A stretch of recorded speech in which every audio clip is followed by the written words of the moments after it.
Screen पर जो देख रहे हो लाबासना की तस्वीर है। लाबासना में सबको जाना है, लेकिन क्या लाबासना में जाने तक की मेहनत करने के लिए आप रेडी हो? क्या आप सही तरीके से मेहनत कर रहे हो?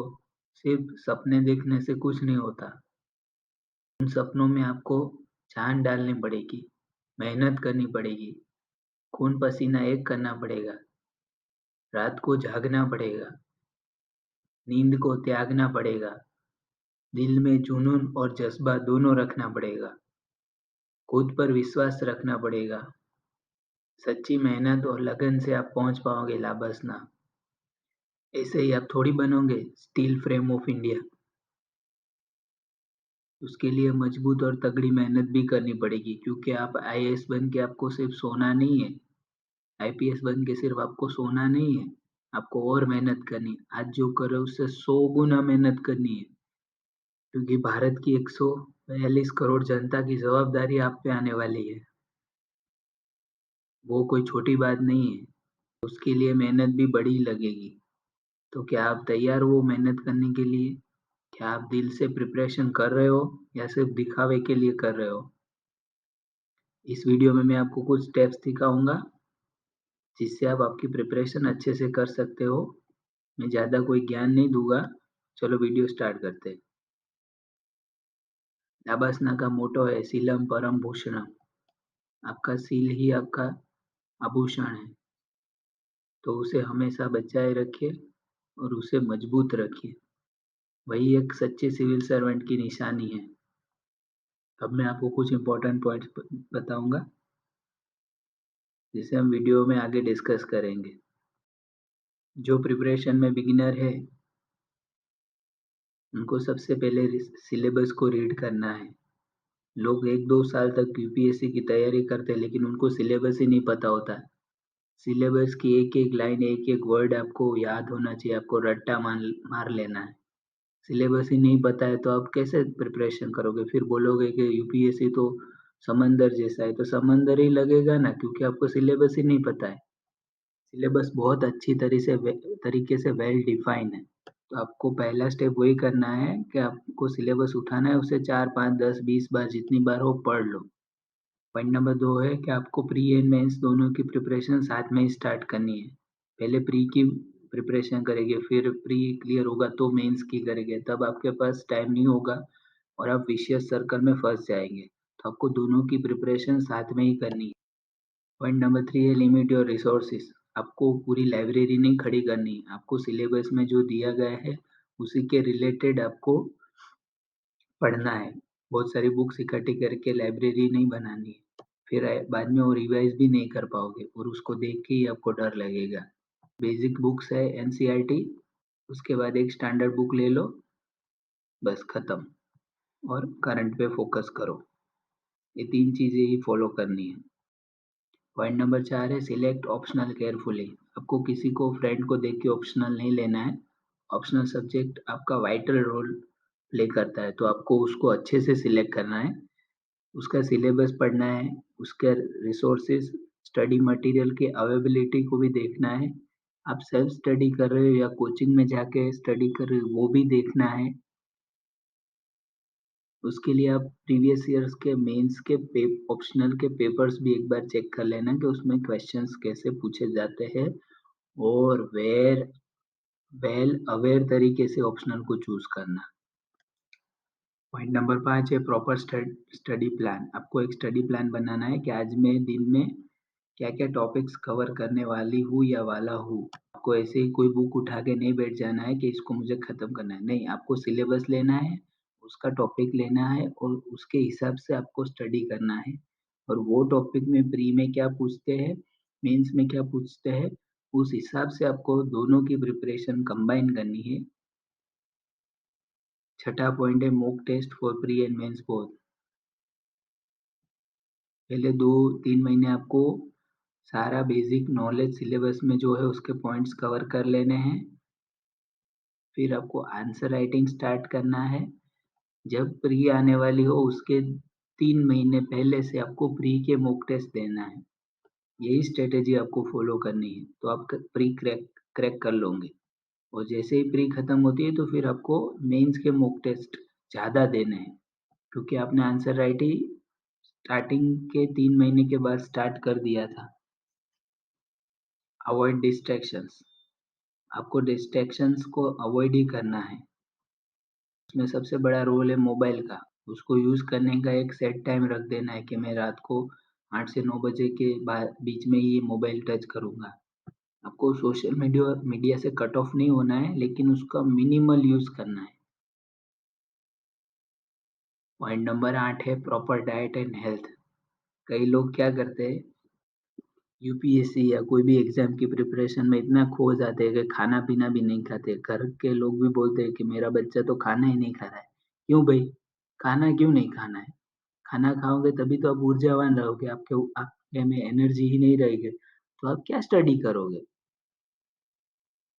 आपको अच्छे से प्रोटीन और सारे जो भी विटामिन्स है, वो आपको अच्छे से लेने हैं, बहुत सारा पानी पीना है और अपनी हेल्थ का भी ध्यान रखना है, एक्सरसाइज़ भी करनी है। आपको एक दिन में 12-13 घंटे नहीं पढ़ना है, आपको रोज़ अगर 6 घंटे पढ़ते हो तो रोज़ कंसिस्टेंटली 6 घंटे पढ़ना ही है बस, इतना ठान लो। बाकी 10 घंटे, 18 घंटे वैसा पढ़ना ही नहीं है। आपको 8 घंटे की मिनिमम नींद भी लेनी है। आप चाहे तो टॉपर्स के इंटरव्यू भी देख सकते हो, उन्होंने अभी बताया है। चाहे अन्नू कुमारी मैडम हो या टीना डाबी हो, सबने बोला है कि अच्छे से अपनी हेल्थ का भी ध्यान रखो, प्रॉपर डाइट भी लो और कंसिस्टेंटली पढ़ो। बहुत एक दिन 16 घंटे पढ़ लिया, दूसरे दिन नहीं पढ़ रहे, ऐसा नहीं। 6 घंटे पढ़ो लेकिन हर रोज़ पढ़ो। पॉइंट नंबर 9 है प्रीवियस ईयर्स पेपर्स। यूपीएससी की प्रिपरेशन में आपको प्रीवियस ईयर्स के पेपर्स देखने ही देखने हैं। वही आपका गाइडिंग लैंप होगा। उससे ही आपको पता चलेगा कि आपकी प्रिपरेशन सही डायरेक्शन में जा रही है या नहीं जा रही है। आपका ट्रैक सही है कि नहीं है। आप लाबासना तक पहुँच पाओगे कि नहीं पहुँच पाओगे। तो आपको प्रीवियस ईयर्स पेपर ज़रूर स्टडी करने हैं और उसमें क्वेश्चंस की जो पैटर्न है उसको भी समझना है। पॉइंट नंबर 10 है have plan be in mind. कई लोग क्या करते हैं ना कि यूपीएससी के पीछे इतने पड़ जाते हैं कि बैकअप में कोई प्लान ही नहीं रखते। दोस्तों हर साल 1900 जितनी वैकेंसीज होती है और तकरीबन अच्छे से प्रिपरेशन करने वाले बच्चे 1 लाख 1.5 लाख हो गए। वैसे फॉर्म तो 6 से 7 लाख भरते हैं, लेकिन जो अच्छे से मेहनत करती है वो कंपटीशन 1 लाख के बीच में होती है। तो उसमें से 1000 लोग यानी ओनली 1% का रेशियो है। तो आपको मान के ही चलना है, अगर नहीं होता है तो आप और दूसरी कौन से फील्ड में जाएँगे, वो आपके माइंड में प्लान होना ही चाहिए। जैसे आप अन्नू कुमारी मैम का वीडियो देखना, उन्होंने लास्ट के 2 ही साल थे उनके पास, 30 या 30 इयर्स के बाद 31, 32 दोनों साल का, तब उन्होंने एग्ज़ाम दिया था। उनको उनको पता था कि मेरा नहीं होगा तो मैं टीचिंग लाइन में जाऊँगी। आप देख लेना उनके इंटरव्यूज़। उनके पास प्लान बी रेडी था माइंड में, तो वो कोई लोड नहीं था उनके ऊपर। या नहीं हुआ तो नहीं हुआ, लेकिन हमको हमारा 100% देना है। फिर भी अगर नहीं होता है तो आपको अपनी डेस्टिनी पे विश्वास करना पड़ेगा कि भगवान आपसे कोई और काम कराना चाहता है। ऐसा नहीं है कि आप यूपीएससी में जाके आईएएस बन के ही अच्छे काम कर सकोगे या नाम कमा पाओगे। हाँ, आपको ट्राई पूरे दिल से करना है।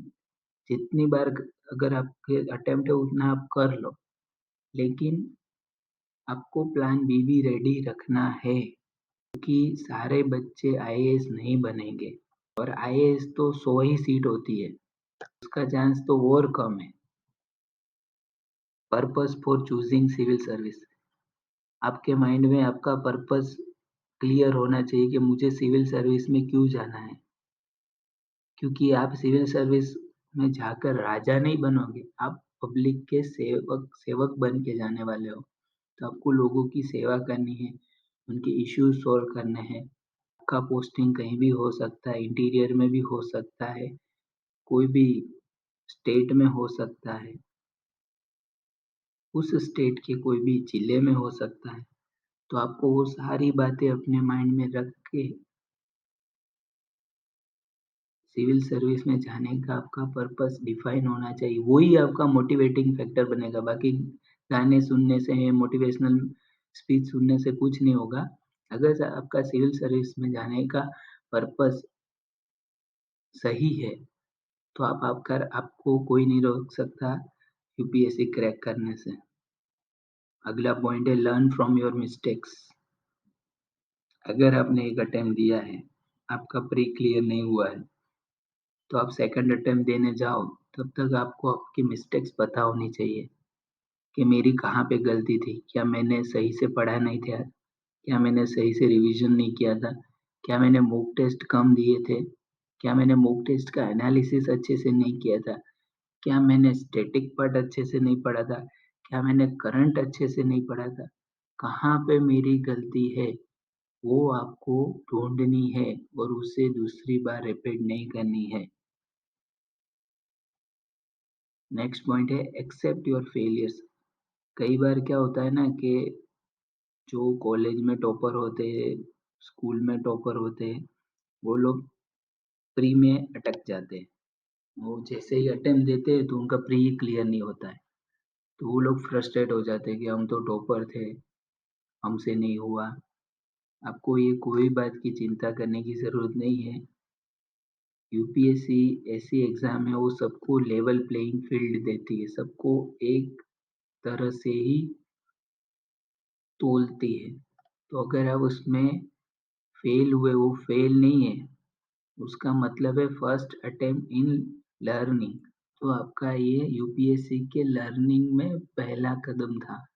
तो आपको उसे एक्सेप्ट करना है। वो मिस्टेक्स क्या हुई, जैसे अगला पॉइंट उसमें मिस्टेक क्या हुई आपकी, वो उसको देखना है और रिपीट नहीं करना है। ठीक है। अगला पॉइंट है बी एथिकल इन स्टडी। लोग क्या है ना कि दिखावे के लिए भी प्रिपरेशन करते हैं, तो आपको वो नहीं करना है।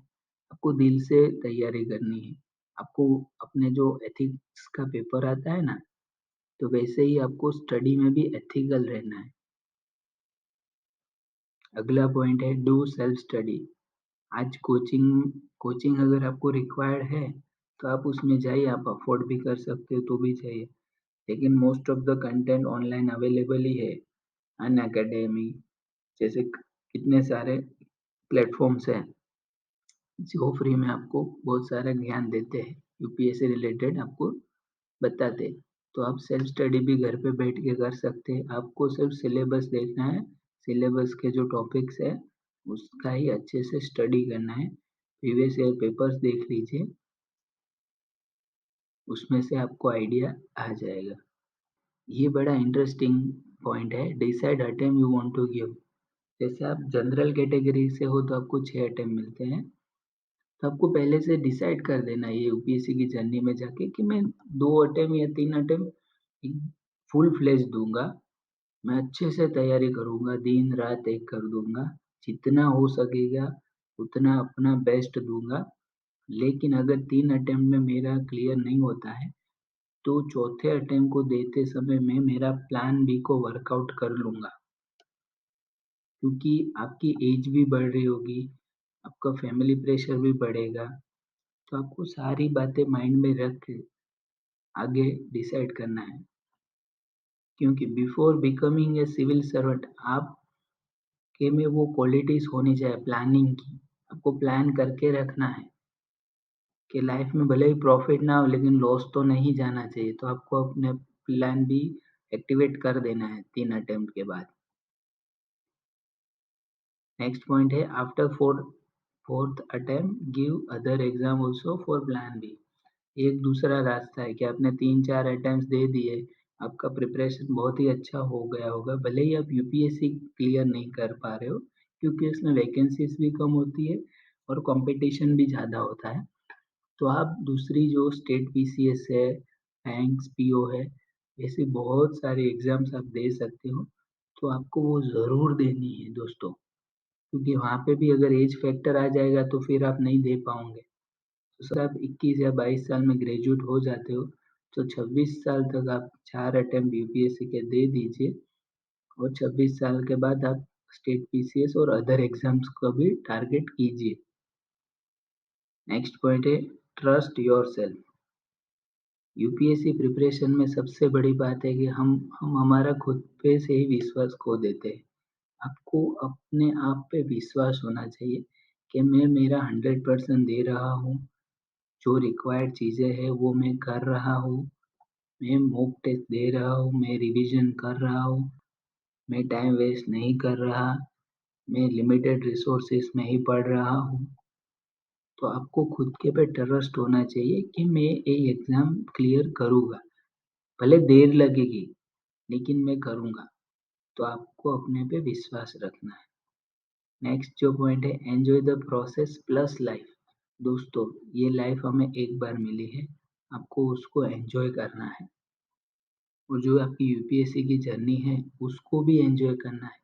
आप जो भी चीज़ें पढ़ते हो उसे रियल लाइफ में अप्लाई करो। ये जो प्रोसेस है ना वो आपको रिफाइंड कर देती है। अगर आप आईएएस नहीं भी बनते, यूपीएससी नहीं भी क्लियर करते हो ना, तो भी आप एक अवेयर सिटीजन बनते हो और एक डेवलप माइंड वाले इंडिविजुअल बनते हो कि आपको सब चीज़ों का पता होता है। आपको इकोनॉमिक्स पता होता है, आपको साइंस पता है, आपको इंटरनेशनल रिलेशंस पता है, आपको जियोग्राफी पता है, आपको हिस्ट्री पता है, आपको करंट अफेयर्स पता है, आपका एनालिटिकल माइंड हो जाता है। तो आप एक अच्छी पर्सनालिटी वाले इंसान बन के बाहर आओगे। जो बोलते हैं ना कि यूपीएससी ने मेरी लाइफ बर्बाद कर दी, मैं फेल हो गया। नहीं, आप फेल नहीं हुए, आप शाइन करोगे। आप ट्राई तो करो, कोई और फील्ड में ट्राई करो। और अभी तो आप ये प्रोसेस को एंजॉय करो कि अच्छा आपको पढ़ना है, ये बुक्स पढ़नी है, आज मैंने ये सीखा, अच्छा हिस्ट्री में ऐसा था, इकोनॉमिक्स में ऐसा होता है, बैलेंस ऑफ पेमेंट ये है, बैंक रेट ये है, रेपो रेट ये है। कितनी अच्छी बात है दोस्तों, बहुत अच्छी बात है। आपका नॉलेज इतना इंक्रीज हो जाएगा ना कि आप बिलीव ही नहीं करोगे कि ऐसा भी चीज़ें थी जो मुझे पता नहीं थी। तो आपको एन्जॉय करना है, आपको शॉर्ट वैकेशंस भी लेने हैं 1 दिन का, आपको सारे त्योहार भी एन्जॉय करने हैं, ऐसा नहीं है कि नहीं करना है। क्योंकि लाइफ में अगर सेंस ऑफ फुलफिलमेंट नहीं होगा ना, तो आप निराश हो जाओगे। तो आपको अगर दिवाली है तो 2 दिन फैमिली के साथ मना के आओ, आप रिजुविनेटेड हो जाएँगे, आप फ्रेश फील करोगे और फिर से पढ़ाई में मन लगा लेने का और आपकी जर्नी वापस स्टार्ट कर देने की। आई होप दोस्तों आपको इसमें से कोई एक भी पॉइंट अच्छा लगा हो और आपके जीवन में काम आया हो।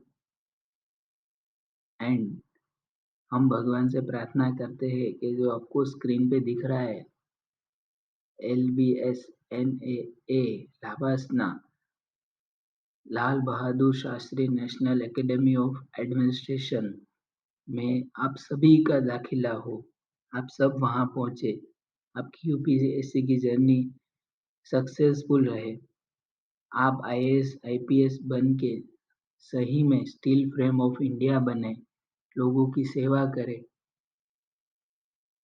अपने ड्रीम को अचीव करें, हमारे भारत को आगे ले जाए, इसे विश्व महागुरु बनाए। ऐसी ही गॉड से प्रार्थना है। ऑल द बेस्ट दोस्तों। अगर आपको ये वीडियो अच्छी लगी हो तो उसे लाइक, शेयर और मेरे चैनल को सब्सक्राइब ज़रूर करें। वीडियो को अंत तक देखने के लिए आपका धन्यवाद दोस्तों। जय हिंद, वंदे मातरम, भारत माता की जय।